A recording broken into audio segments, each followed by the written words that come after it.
Welcome to the deep dive. Today we're embarking on a really fascinating journey, I think. We're going into these ancient texts, dialogues with community leaders. They call them village headmen or amonis. Right, and these aren't just, dusty old records. Not at all. They're actually packed with some timeless wisdom about, well, human nature, ethics, what shapes our destiny.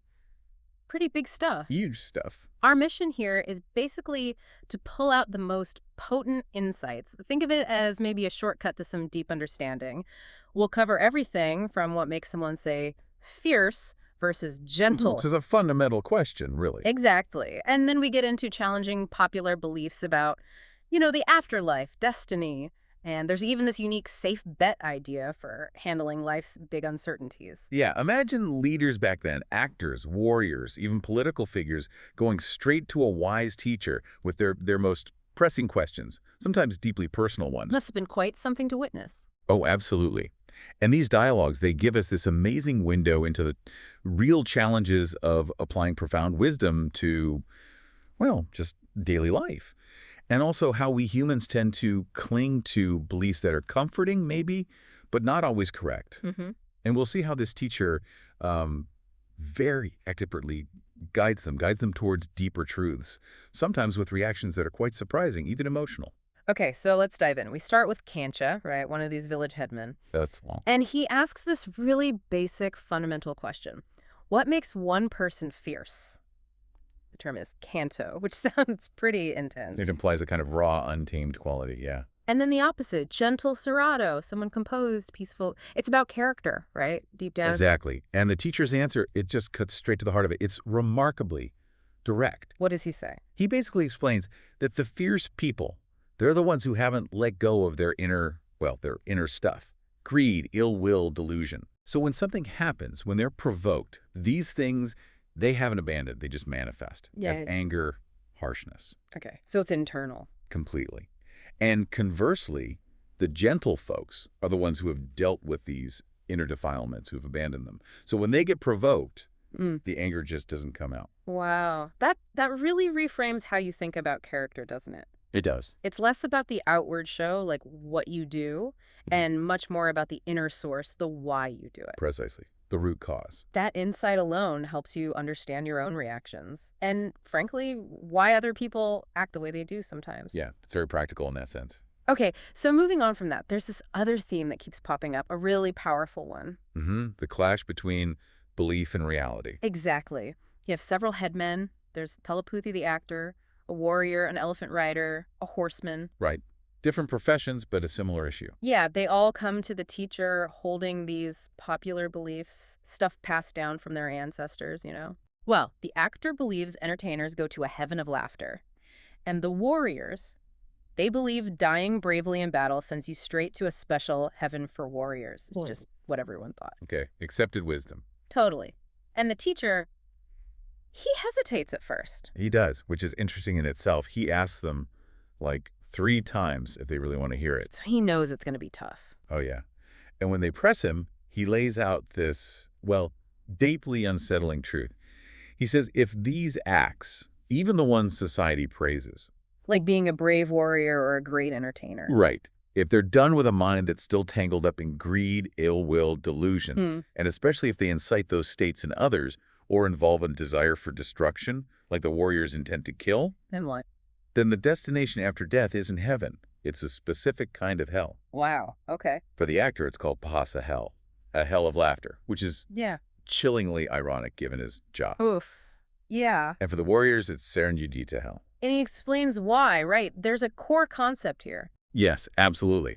The source brings up wrong view. The Pali term is mishadihi. Yeah. And this isn't just like getting a fact wrong. It's deeper than that. Much deeper. It's a fundamental misunderstanding of how reality works, believing that actions rooted in harm or delusion could possibly lead to a good outcome. That fundamental error, he says, inevitably leads to really negative consequences, rebirth in hell, or maybe as an animal. And the reaction of these headmen, you mentioned it, was emotional. Very. The text described them weeping, realizing that they and their teachers before them had been deceived, as the text says, for a very long time. Gosh, you can almost feel the weight of that. Having your deepest beliefs, the ones that maybe give your life meaning or comfort, just shattered. It's incredibly powerful. It really makes you think, doesn't it? What popular ideas we hold on to today might be, well, similarly off base about consequences. It's a timeless caution against just accepting convention without deeper examination. Popular opinion isn't always the same as, fundamental truth. Okay, so from belief, let's talk about karma and destiny. Asibana another headman. Yes, he comes up a few times. He asks a question that feels very modern, actually.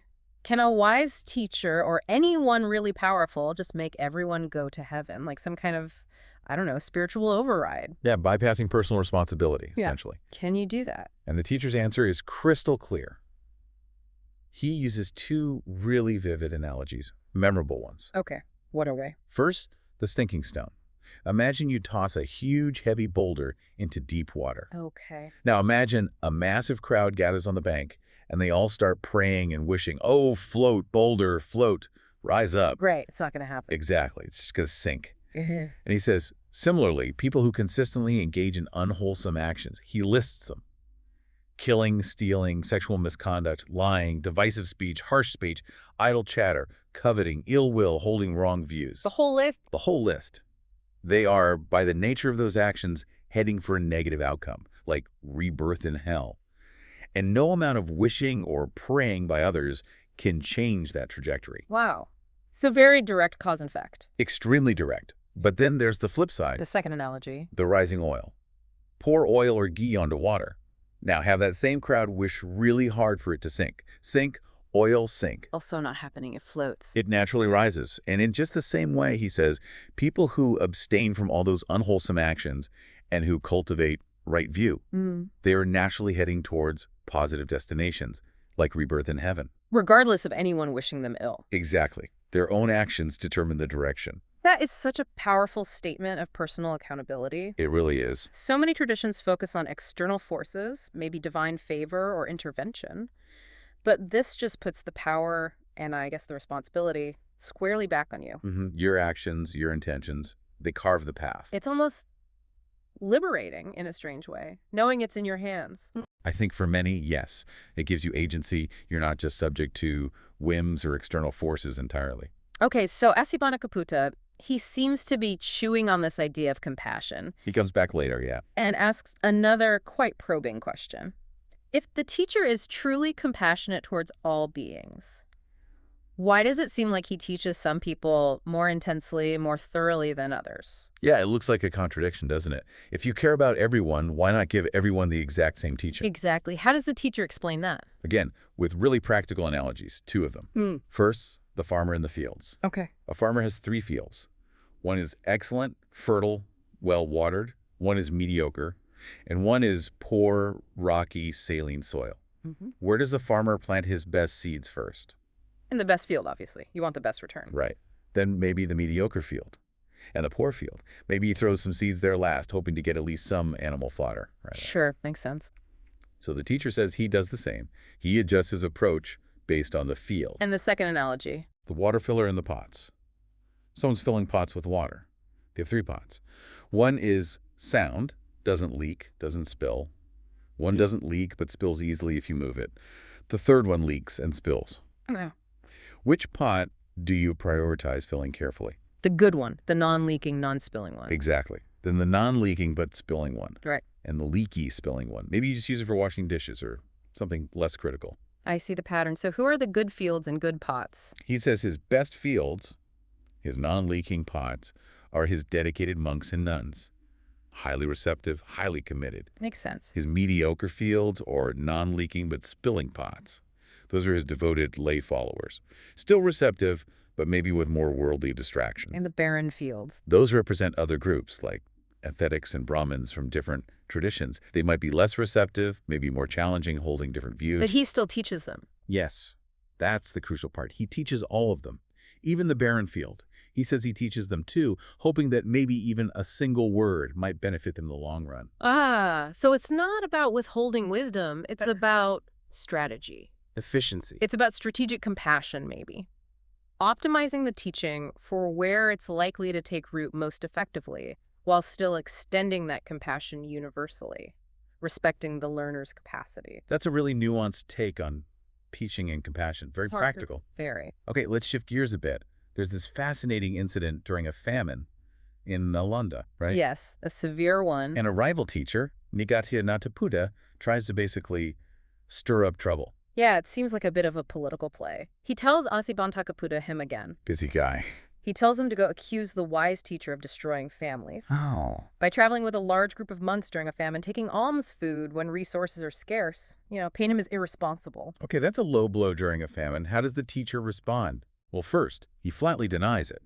He says, quite remarkably, that in his long memory stretching back 91 eons, he claims neither his presence nor the alms given to his monks have ever actually caused a family's ruin. 91 eons. Okay, so he's saying that's not the real cause of ruin. Exactly. He flips it. He says families actually prosper because of things like generosity, truthfulness, self-restraint, virtuous conduct. So what does cause a family's downfall, according to him? He lists 8 specific things, real-world problems. Like what? Okay, number 1, problems from the king. Think heavy taxes, unjust confiscation.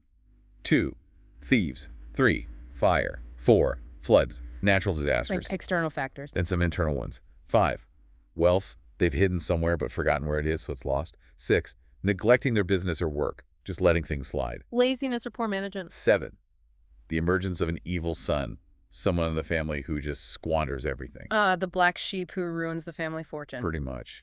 And finally, number 8, simple impermanence. Things just change, decay, fall apart eventually. That's a really interesting list. It completely reframes the blame, doesn't it? Absolutely. It shifts it away from these external scapegoats like monks receiving alms towards much clearer dangers, external threats, internal failings, and just the nature of reality. It's a reminder that stability comes from, well, being virtuous, being diligent, managing things well, not necessarily from avoiding acts of generosity. Precisely. Yeah. Don't blame the symptoms. Look at the root causes of prosperity and ruin. Okay, another headman, Rasya this time. Right. He asked about asceticism. Like, does the teacher condemn all forms of really harsh, self-denying practices? It's a good question, because there were many groups practicing extreme austerities at the time. So what's the teacher's take? Is it all bad? No, he clarifies. He doesn't issue a blanket condemnation. Instead, he advocates for the middle path. Ah, the famous middle path. Exactly. The path that avoids both extremes. Not wallowing in sensual pleasures, but also not engaging in painful, pointless self-torture.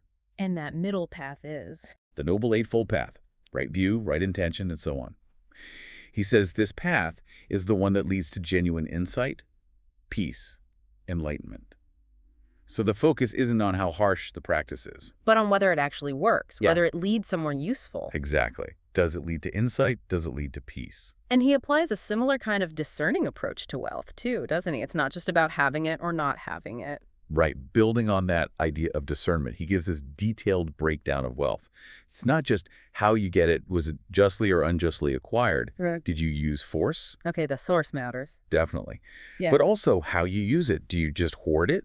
Or do you use it to benefit yourself? Do you share it with others? Do you use it to create merit, like supporting virtuous causes? And there's another layer, too, right? About attachment. Yes, critically. Are you attached to the wealth? Do you cling to it? Or do you understand that it's impermanent, it won't last forever? So who comes out on top in this analysis? The most praiseworthy person, he says, is the one who acquires wealth justly, uses it to benefit both themselves and others, Right. and remains unattached, understanding its fleeting nature. That's a high bar. It is. Yeah. It requires ethical acquisition, generosity, and wisdom. And he applies this same logic back to the ascetics. He does. For ascetics, it's not about how harsh their practices look from the outside. It's about whether those practices actually lead to skillful mental states and profound insight. So some harsh practices might just be pointless. Worse than pointless, some might even be harmful. He says some are fruitless, some might lead to some partial insight, but only certain paths, like his middle path, lead to full awakening. He mentions specifically that the immediate visible signs of progress are abandoning greed, abandoning ill will, and abandoning delusion. That's the real purification. This is such a consistent theme, isn't it? It really is. External actions, appearances, whether it's harsh practice or having wealth, they're secondary. What really matters are the internal states, the ethical basis, and whether it leads to genuine wisdom. It's a constant call to look deeper, to discern beyond the surface. Okay, finally, let's circle back to Pali. Another headman. Right, Pali. He seems confused about the teacher's reputation. He asks him straight up, "Are you a magician?" The word is mayavi. Yeah, implying deception or illusion. It's quite a charge. How does the teacher handle that? This sets up a really important discussion, right, about doubt. It really does. The teacher's response is quite clever. He says, Right. well, in a way, yes, I do know magic. He admits it. Not in the way Pali means, he clarifies. I know magic in the sense that I understand deception and its consequences, just like you, Pali, know about wicked rogue soldiers without actually being one. Ah, okay, that's smart. So he knows the results of wrongdoing. Exactly. He says he knows the results of all those unwholesome actions we listed earlier, killing, stealing, lying, etc., and he knows how they lead to suffering. That's the magic he understands, the magic of cause and effect, especially regarding harmful actions. Okay. And then he tackles this common idea about karma, doesn't he? The idea that bad deeds always bring suffering right away in this life. Yes, he directly confronts that simplistic view. Because Pali is confused, he sees people doing bad things and seemingly getting away with it, even prospering. Right. The real world doesn't always seem fair. Precisely. So the teacher gives concrete examples. He says, look, sometimes a killer might actually be rewarded by a king for assassinating an enemy, Okay, yeah, that happens. or a liar might save their entire fortune through deceit. They don't suffer immediately. They might even benefit in worldly terms. But sometimes they do suffer immediately. Yes, he gives the counterexamples too. A thief caught in the act might be tortured and executed. An adulterer might face severe punishment right away. So the results are complex. It's not always instant payback. Exactly. It demonstrates the complexity of karma, how results can ripen at different times in different ways. It challenges those easy fatalistic views that everything is instantly balanced. So if the results aren't always obvious, and you hear all these conflicting philosophies Pali had apparently heard from 4 different teachers, Right? Some denying karma entirely, some affirming it, some having mixed views. how do you deal with that kind of fundamental doubt when the experts disagree and reality looks messy? What's the answer? And this is where the teacher offers something really profound.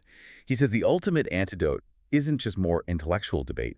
It's cultivating the 4 boundless states. Loving kindness, compassion, appreciative joy, and equanimity. Those 4. Metta, Karuna, Mudita, Upekkha. How does cultivating those help with philosophical doubt? This leads to what he calls the safe bet principle. The term is apekataya. It's a brilliant, pragmatic argument. Okay, leg it out. What's the safe bet? He argues, if you live virtuously, grounded in ethics, and you actively cultivate these boundless states, kindness, compassion, joy for others, equanimity, you gain 2 certainties in this life. What are they? First, you live without hostility, without ill will, without affliction right now. You experience a certain kind of peace and well-being internally. Second, you have a clear conscience. And then he says, consider the possibilities about the afterlife and karma.